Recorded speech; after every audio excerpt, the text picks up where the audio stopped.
Hey, Shefik here live. People and places.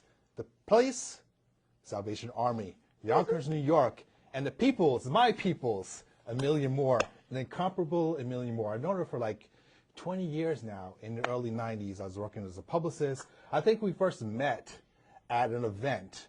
And I think you were speaking at the event. I came up to you, and I was like, oh, I'm a publicist. I can work for you for free. Yeah, I know. I remember that, free. So I'm just starting out and everything. So just so people know, Amelia Moore is a historic icon in the industry. Oh, so we're going to give her flowers, accolades today, right? She's the former general manager of Ryders Entertainment. So that's why we're taping here in Yonkers. This is where it all started. Ryders was housed here in Yonkers, just a few blocks away from where we're taping at right now. 33 Broadway. Yes. And she is the general manager, icon. You know Ryders, DMX, Eve, The Locks, and their stable of producers. Dragon, Dan Grease. Yep. Dragon is an artist Shock. there. Yes, everybody. PK. Everybody. Yes. Mm-hmm. So let's talk about that first of all. Actually, before we talk about Ryders, you actually started before that in the industry. Did. I think G Street Records. No, actually before that. Okay. Okay, so I'm old school. Very old school. So, you know, when you get married, you're supposed to support your husband. My husband at the time was a record producer. Mm-hmm. I was in the garment industry, so I decided to get into the music industry. Mm-hmm. A dear friend of mine, Deidre Tate, talked about Time Warner doing a temp program where I could learn about the music industry. And I was like, cool, I'm in. Mm-hmm. So, you know, being a secretary, I went from the 30th floor holding the jets to the black music division of Atlantic Records. And I was like, wait a minute.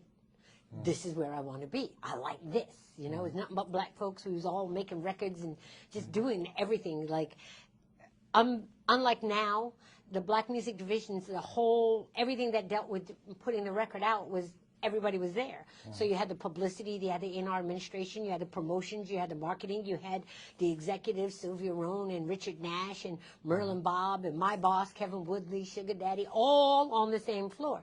So I really got a chance to really take a look at it. And shout out to DJ Fumi. He was like, I don't want to be an A&R no more. And I was like, well, dude, this is where I want to be. So he was like, all right, I'll tell you what, I'll get sick more and then I'll just quit. And so they'll be forced to make you the permanent temp. I was like, cool, I'm there, count me in. And that's exactly how I started my music journey. I started in the black music division of Atlantic Records.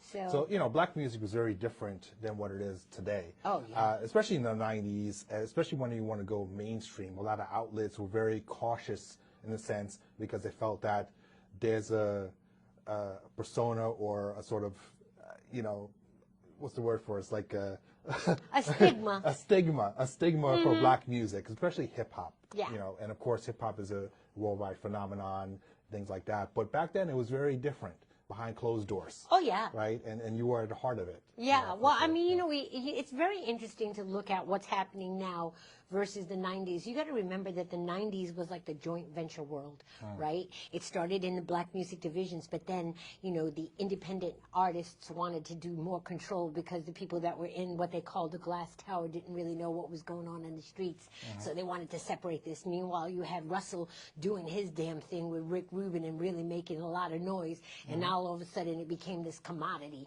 that everybody wanted to get a piece of, right? But when you look at the other side, on the media side, right?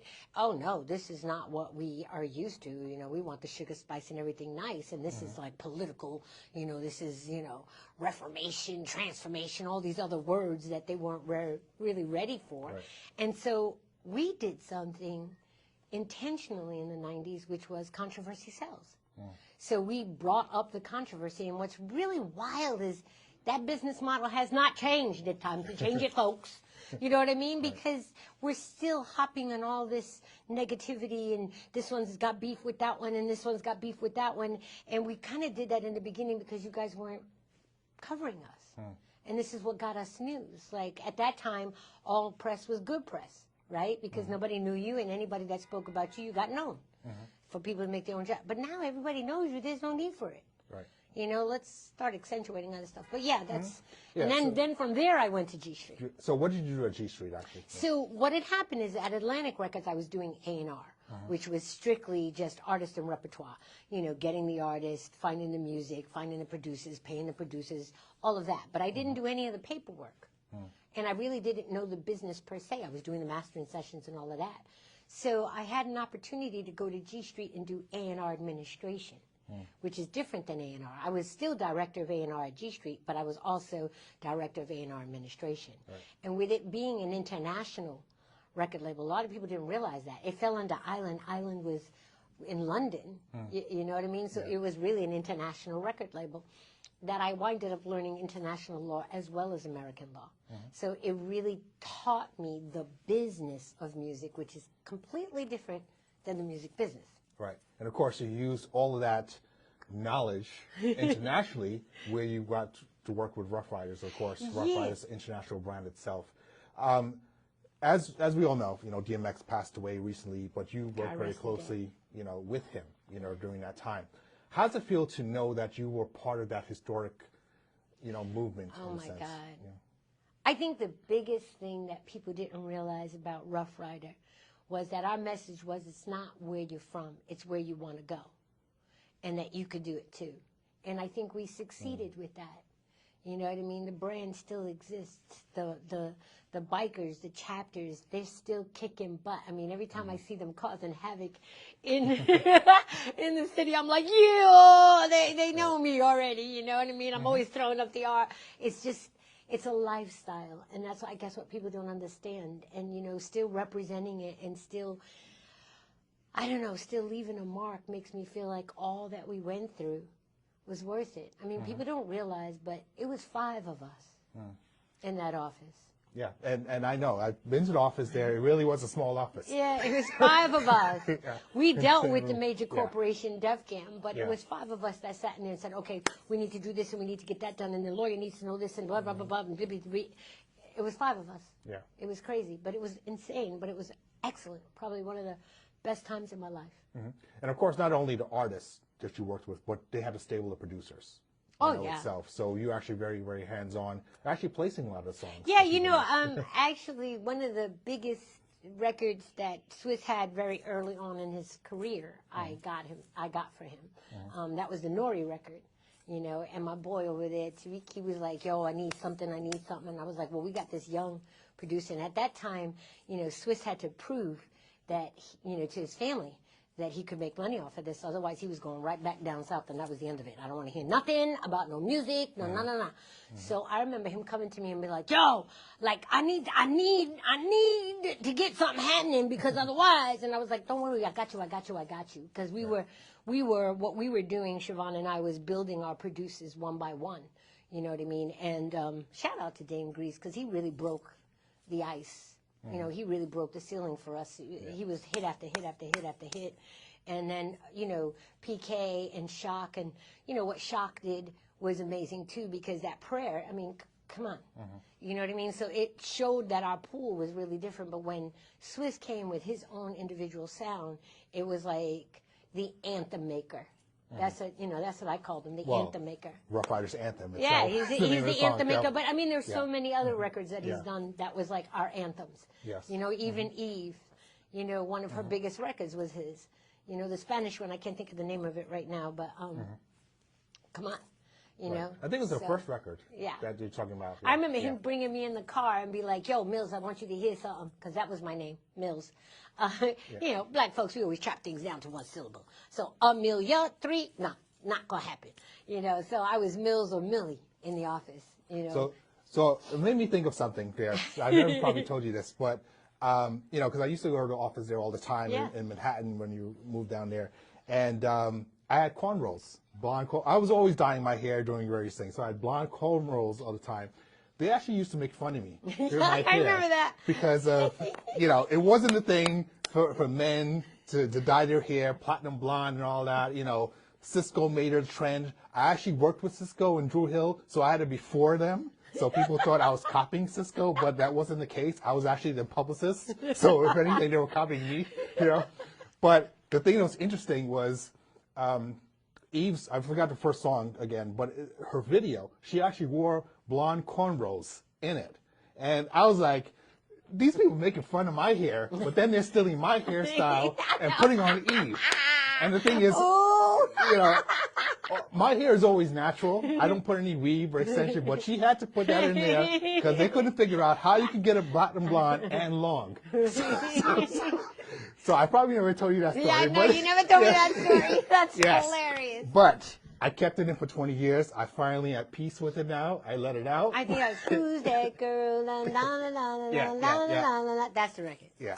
But I'm glad I finally got to tell you. So Yeah, but that's funny. No hard. But you know, a feelings lot of against people you. don't realize Eve was really the person that started that whole jersey dress trend. Because we had did this one photo shoot, and all the guys was wearing the football jerseys, the '88, and they gave it to her, and she said, "I'm not wearing that. I'm a girl." And so they cut it down and made it into a dress, and that became a whole big trend. Well, you know that the '90s were, especially Oh my early God. '90s. You know, the imaging for women. You know, they were supposed to be looking hard in a sense, wearing the combat boots and everything. And you're right, the shift did happen. You know, and then Escape had it early on where they were looking more harder. Then they went softer with that imaging, and it wasn't even really because the women didn't want to look that way in the beginning. Men are behind the scenes kind of Yeah. thing, and of course you as a woman had to combat some of that. Oh, yeah. Right? Oh, yeah. The clapback was real. You know, I mean, you got to understand, too, the origin of hip hop overall. I mean, the South Bronx, I mean, come on. You know what I mean? It wasn't about all that fluff and stuff and the diva and all of that. That came later. You know, it was about just going, grinding, spitting, dancing, enjoying, releasing. It was all of that. And that didn't really have a code per se. You know what I mean? It winded up evolving as the culture started evolving. And I like to say culture because to me, hip hop is a culture. It's a lifestyle. It's not rap. There's a big difference between the two.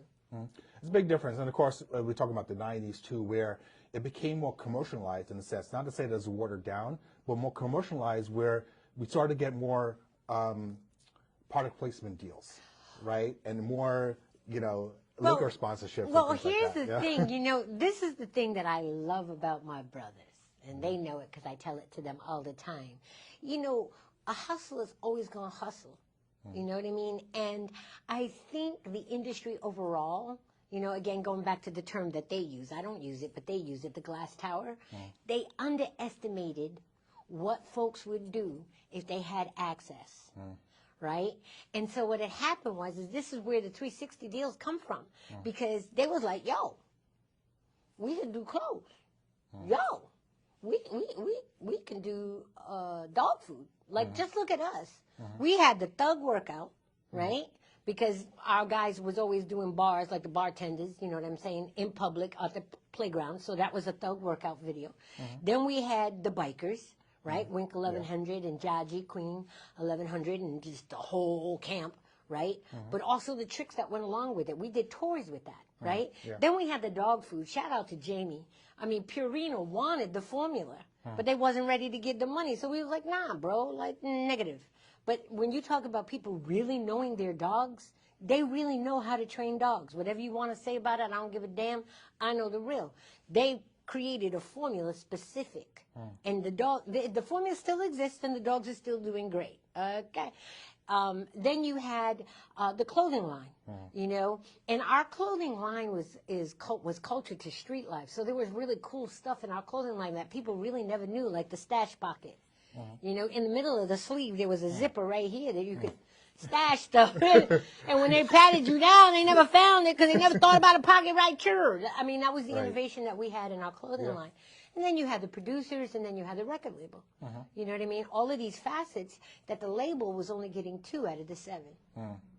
So this is the problem. I mean, I knew that the joint ventures was going to end when I saw Dame Dash Rockefeller's prospectus. I still have that prospectus to this day. Shout out to my boys because they knew what they were doing. They had everything. They had technology and all of that I didn't even know. You know what I mean? I got access to it because one of my friends was a Wall Streeter and was like, yo, is this real? And I was like, what is this? And I was like, yo. I was like, well, they really can do it. You know what I mean? It was really funny. But when they started looking at how much money they were making, versus, and basically it was the flip game, versus how much money they were making, they was like, oh no, we got to stop this.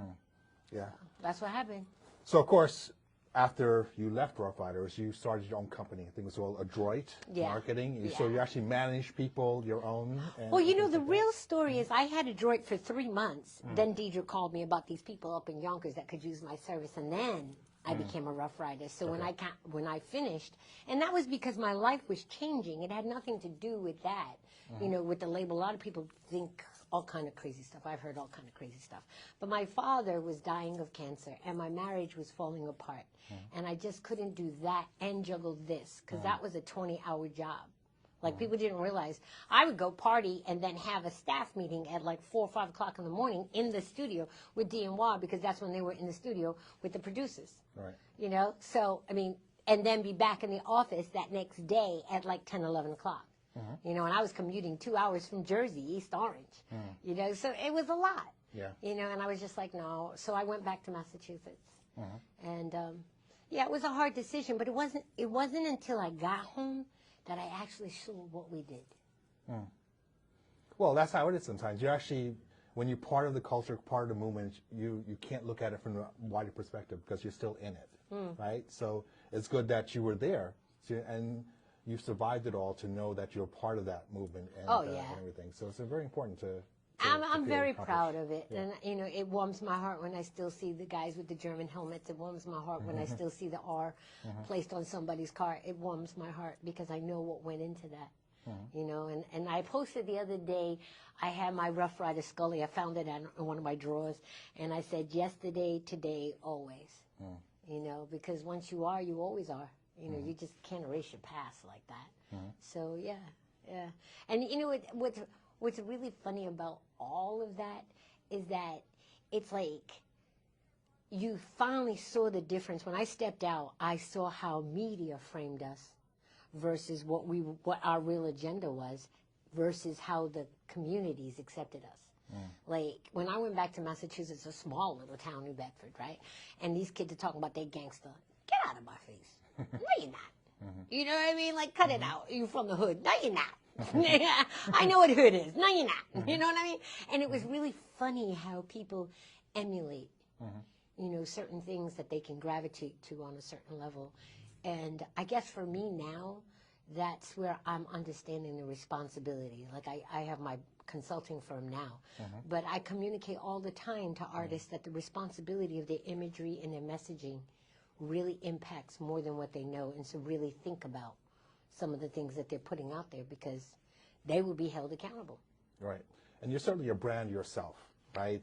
So first of all, let me say, on behalf of Yonkers, I'd like to thank you for your contributions to the music industry, your legacy, your imprint that you've bestowed on us, because without you and your contributions, who knows where the company might have been, you know, today, right? And that's, you know, a real statement there. Thank you for that. You know, wow. Well, it's long overdue, right? Thank you. Because I've seen it personally. Yeah, he was on the front lines. I've He's seen definitely it, on the front lines. And everything. Not to take away from anybody else in the company that was there too, because they all had their roles and contributed. But here's someone that was there in the midst of it, you know, and I've witnessed it for years. Yeah, it was the one that founded their office on 53rd Street. Yes. Yeah, that was me. Because I did something with Marvette Brito, and then I realized that they had rent space available, and I had rented an office in my transition, so I was like, oh, we can go back there, because, you know, again, it's all strategy, you guys. They were doing meetings. Yonkers is about an hour and a half, an hour on good time if you're flying on the highway from downtown. And sometimes we'd get a call and say, oh, you guys didn't know we're doing a meeting, marketing meeting in 5 minutes. We can't get there in 5 minutes. Oh, well, don't worry about it. We'll just make the decisions and we'll let you know. No, that's not what a joint venture was. So we moved down to 53rd Street, didn't tell anybody, and then the next time they gave us, oh, we got a meeting in 5 minutes. We were like, oh, okay. And they were like, what? And they were like, yeah, no, okay. Right. And we were in the room first. Because we were literally 2 blocks away. Right. So it took us 2 minutes to get to that meeting. Yes. And of course, since you started your own company, or you actually went to your own company after you left Rough Riders, you actually were next door to Winsome Sinclair. Yes, yes, baby girl. Renowned casting director. She's worked with hundreds of productions and films, everything like that. And actually, I was there one meeting. You might remember this now, but I went to go meet with you one day. And her office door was open, and she saw me walk by. She was like, oh, you would probably look good in this film or anything like that. She didn't tell me what film or production, but she had to go make me, she gave me some reference for some photographer to go, create, photos, because I wasn't in that mind where I'm going to be in front of the camera like that. So, but now she put it in my mind. She didn't cast me. So, Winsome, you're watching this right now. I'm ready now. Yeah, me too, Winsome. I have my photos. I got my reel on IMDb Pro. Yeah, we ready. So, but anyway, it's interesting where, you're still in the business in a sense, right? Whether you're behind the scenes, and of course you're in front of the scenes now. You have your own show, you have your own radio show, video series, things like that. Let's talk about that transition now, because why would you decide now that enough is enough so much in the back end, where now you want to be the pedestal in the front? Well, it's really interesting. I went through, after my father passing, I went through this whole personal revelation of who I am and what my destiny is and what my calling is and what my purpose is. Had a lot of conversations with my father, God, and I really came down to the deduction that, I'm basically an orator. I've always been an orator. I've always spoken the truth. I've always, tried to uplift people. So I was like, you know what? I've always enjoyed the arts, which is the reason why I was easy to acclimate to it, because it's been something part of me ever since I've been little. I was Queen of Lily Pons when I was a dancing girl, like pageant, queens and all of that, Miss Congeniality, all of that foolishness, because you're a young girl, all right? So I finally decided that, this is the time, this is the time that there's so many people that need help. There's so many people that need direction. There's so many people that just really want to know, but don't really have the access, right? So if I can at least point you in the right direction so that you can find the truth, your own truth, then mission accomplished. I've answered the call that God gave to me. So what would you say is your truth then? My truth. My truth is that I am a very loving person. But in that, I also understand that you can love everyone, but loving them differently. Some people are takers, and that's very detrimental to givers. And so please be wise in that, because if you, like I always tell people, here's a circle, right? If this is a giver, this is a giver, this is a giver, you're a giver, but there's a taker here, I don't get. And you don't get. The only person that gets is this person. So you must remove that out so that the cycle of love and the cycle of what God told us to do, which is to give and support one another, continues.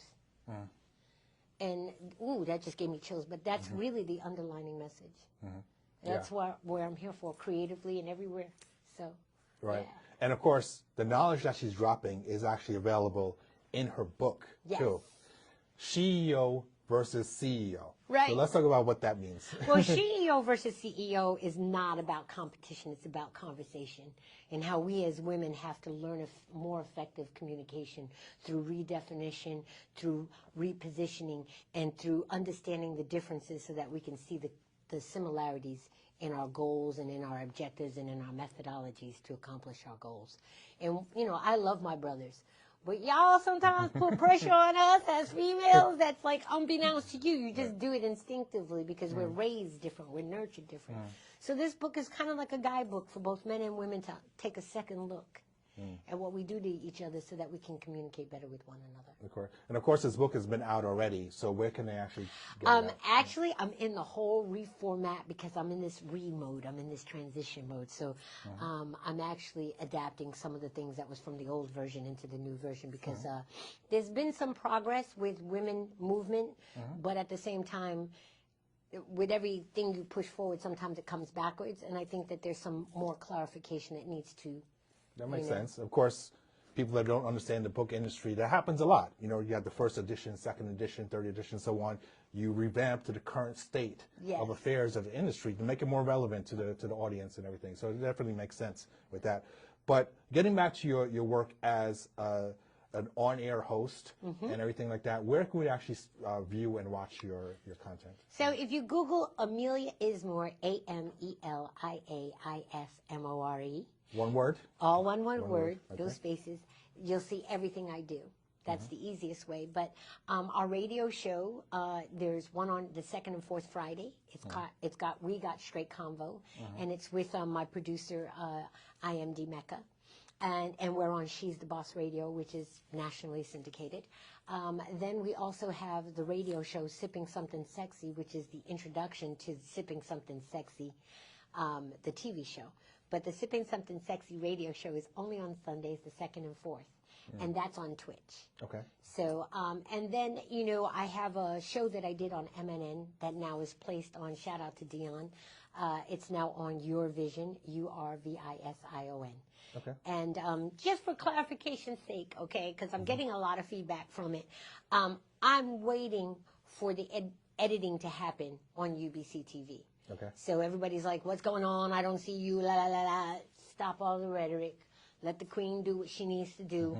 And eventually, you know, if it's God's way, I will be on that network as well. So, you know, these are, you know, control what you can control, let go, and have faith on things that you cannot. Yeah, well, editing is always key, Yeah. you know, to every production, and it does take a lot of time to get it right, especially when you want to convey the right voice in the content. There it So I is. understand that too. So thank you for joining me today. Oh my Appreciate gosh, it. Shefik, I Coming love all the you. way to Yonkers. You know, Memories? I'm telling you, guys, I really did it the old style way. I caught the #1 train all the way up to Yonkers, and I was having all these flashbacks of how many times, 2 hours to New Jersey, 2 hours coming back from New Jersey. Yeah. I did 4 hours of commuting every single day for like 4 years. yeah. Actually, the last time I saw her in Yonkers, I invited you to the YWCA. It was there, and Shakira Simmons was there. So Shakira is the ex-wife of DMX, and she's also an ambassador of the YWCA here in Yonkers. So it was Thanksgiving. And what a beautiful Thanksgiving event. Her kids were there. Yeah, oh my and God, that was so everything. crazy it was watching all of them. I asked Praise, do you remember me the last time I saw Praise, right? She was a little girl, and she was jumping up on the bed. And I was babysitting them while everybody went to the show, you know, because I've seen her perform I don't know how many million times. So I was like, all right, you guys go. And at that time, I had a client that was just so enamored by DMX that, you know, he was like, yo, I want to meet him. And I was like, all right, here we go. You know, so, and yeah, it was really cool. He got a chance to see his kids because he was on the road. So it was all love. It was all love. Okay. Well, appreciate it. Miss Once you. again, Amelia Moore, a.k.a. Amelia is Moore. Check her out here. And thank you again to Rue Ross behind the scenes there. Rue People Ross. and places. Yes. The journey is what you make of it. So make it a good one.